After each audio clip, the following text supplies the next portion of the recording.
শীত চলে যাওয়ার আগে এই পিঠার রেসিপিটা একবার বানিয়ে খেয়ে দেখুন, না হলে আফসোস থেকে যাবে। নমস্কার বন্ধুরা, সুবর্ণা দাস অফিসিয়াল চ্যানেলে সবাইকে স্বাগতম। আজকে আবার চলে এসেছি একটা পিঠার রেসিপি নিয়ে। আজকের পিঠার রেসিপিটা হলো বকুল পিঠের রেসিপি। এই বকুল পিঠে এভাবে বানালে হবে একদম নরম তুলতুলে। দেখুন বন্ধুরা, এই পিঠার রেসিপিটা আমি কিভাবে বানাচ্ছি তা দেখতে হলে আমার পাশে থাকতে হবে, ফুল ভিডিওটা দেখতে হবে। এখনও যারা ভিডিওতে লাইক দিতে ভুলে গেছেন, অবশ্যই একটা লাইক দিয়ে ভিডিওটা দেখা আরম্ভ করুন। এই পিঠা তৈরি করার জন্য আমি এখানে হাফ লিটার তরল দুধ নিয়েছি। এই দুধ আমি ভালো করে জাল দিয়ে আগেও কিছুক্ষণ নিয়েছি, আবারও আমি জাল দিয়ে নিচ্ছি। এভাবে আমি জাল দিয়ে দুধের একটা ক্ষীর তৈরি করে নেব।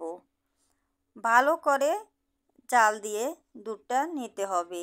দেখুন বন্ধুরা, চুলার আঁচটা একটু মিডিয়াম আঁচে দিয়ে এই দুধ জাল দিয়ে নিতে হবে। আমি দুধ জাল দিয়ে ঘন করে নিয়েছি।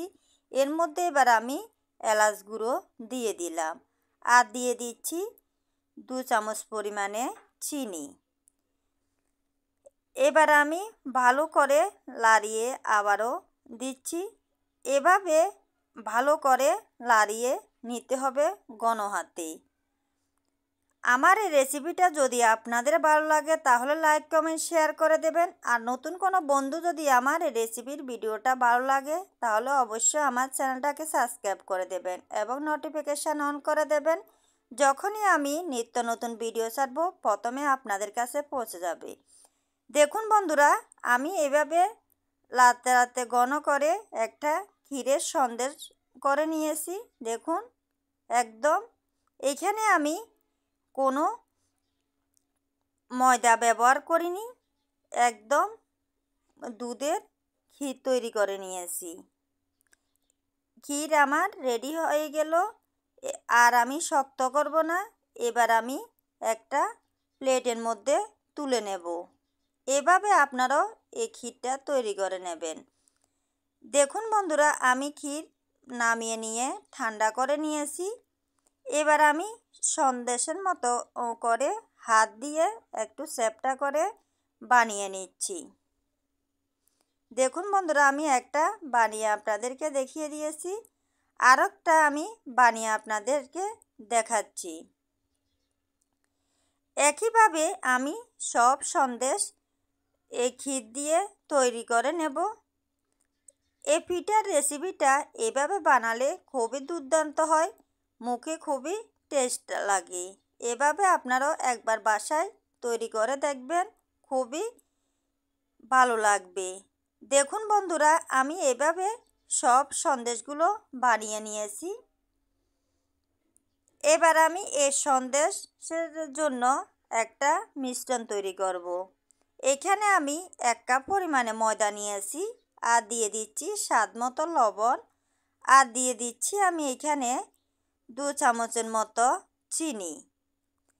এবার আমি এখানে অল্প অল্প জল দিয়ে একটা মিশ্রণ তৈরি করে নেব।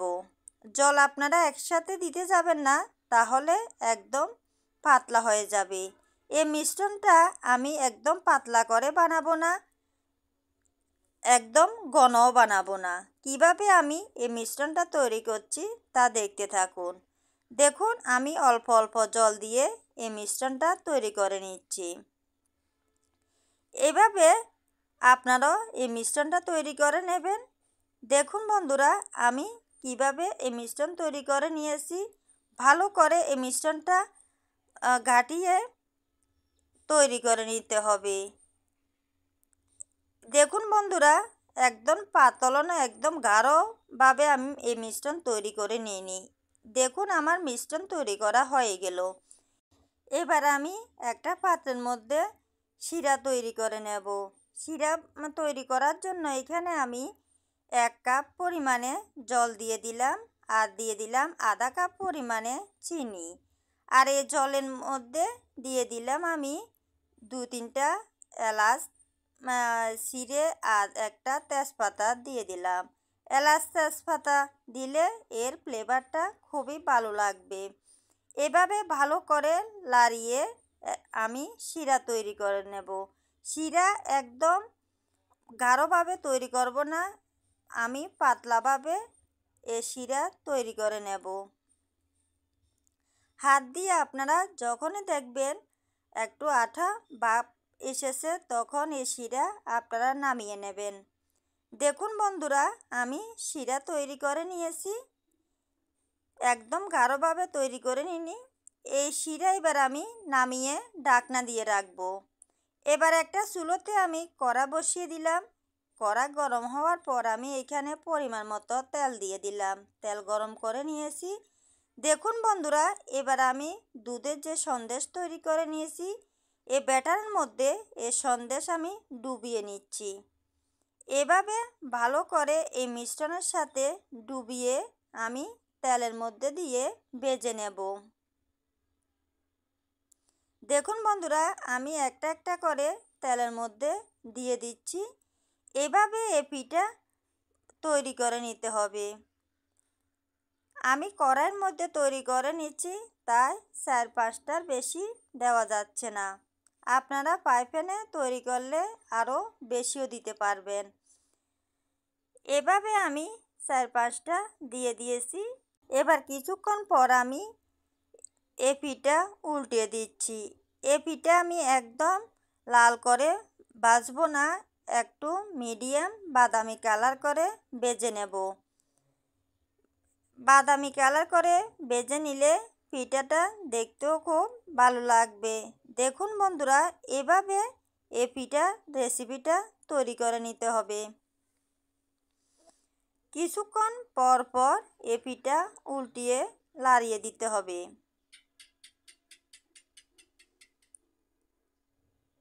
দেখুন বন্ধুরা, কিছুক্ষণ পর পর আমি এ পিঠা উল্টিয়ে দিচ্ছি। এভাবে আমি দেখুন বন্ধুরা বাদামি কালার করে ভেজে নিয়েছি। এবার আমি এ পিঠা তেল ঝরিয়ে আমি নামিয়ে নিচ্ছি। এ পিঠা নামিয়ে আমি শিরার মধ্যে দিয়ে দেব। দেখুন বন্ধুরা, আমি শিরার মধ্যে দিয়ে দিলাম এ পিঠাগুলো দেওয়ার পর আমি ঢাকনা দিয়ে রাখবো। আবারও আমি বাকি যে অবশিষ্ট পিঠা রয়েছে এগুলো আমি ভেজে নিচ্ছি। দেখুন বন্ধুরা, কিছুক্ষণ পর আমি পিঠা আবারও উল্টিয়ে দিচ্ছি। এভাবে আমি সব পিঠাগুলো একইভাবে বানিয়ে নেব। এই পিঠার রেসিপিটা খুবই ইজি, খুব কম সময়ে বানানো যায়। আর অন্যান্য পিঠার থেকে এই পিঠার রেসিপিটি খুবই ভালো লাগে, খেতেও খুব বেশি টেস্ট আসে। এভাবে একবার আপনারা বাসায় ট্রাই করবেন, খুবই ভালো লাগবে। দেখুন বন্ধুরা, এই পিঠাগুলো আমি মিডিয়াম বাদামি কালার করে ভেজে নিয়েছি। দেখুন এই পিঠাগুলো আমি তুলে শিরার মধ্যে দিয়ে দিলাম। এবার ভালো করে পিঠাগুলো আমি লাড়িয়ে দিচ্ছি। এবার আমি 10 মিনিটের জন্য এই পিঠা ঢাকনা দিয়ে রাখবো। 10 মিনিট পর আমি চলে এসেছি বন্ধুরা। দেখুন আমি পরিবেশনের জন্য একটা প্লেটের মধ্যে নামিয়ে নিচ্ছি। দেখুন বন্ধুরা, এই পিঠা একদম নরম তুলতুলে হয়ে গেছে। এই পিঠা যদি আপনারা আরও বেশি সময় এই শিরার মধ্যে রাখেন আরও নরম সফট হয়ে যাবে। আমি তো মাত্র 10 মিনিট রেখেছি। দেখুন পিঠা দেখতেও খুব সুন্দর দেখাচ্ছে। আজ এই পর্যন্তই বন্ধুরা, সবাই ভালো থাকবেন, সুস্থ থাকবেন। আবার চলে আসব নতুন একটা রেসিপি নিয়ে। এ পর্যন্ত আমার পাশে থেকে আমার এই পিঠার রেসিপিটা যারা দেখেছেন এবং ফুল ওয়াচ করেছেন সকলকে ধন্যবাদ। সবাই ভালো থাকবেন।